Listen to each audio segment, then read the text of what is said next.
سب سے چھوٹے قد میں حضور کو دکھائے گئے لوگ کہ جن کے اوپر پہاڑ گر رہے ہیں، قد بھی چھوٹا ہے، پہاڑ بھی گر رہے ہیں ان کے اوپر۔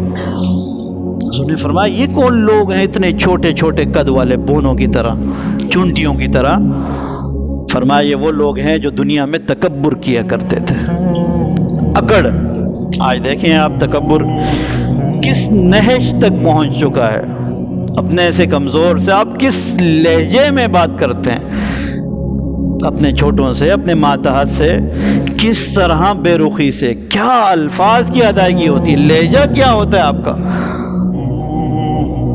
ایک ملازم آ کے روتا، کہتا میں یہ نوکری نہیں چھوڑنا چاہتا، مجھے پیسے بہت ملتے ہیں مگر صاحب کا لہجہ مجھ سے برداشت نہیں ہوتا، اس طرح کی باتیں کرتا ہے، مجھے پتا ہے اتنی نوکری نہیں، پیسے بھی مل رہے ہیں اس کو، کھانا پینا بھی ہے، سب کچھ ہے، مگر وہ لہجہ نہیں بھلا پا رہا۔ اس لیے تو کہتا نا لہجوں کا زخم ایسا ہوتا ہے جو تیر کا زخم بھی بھر جاتا ہے مگر زبان کا زخم نہیں بھرتا۔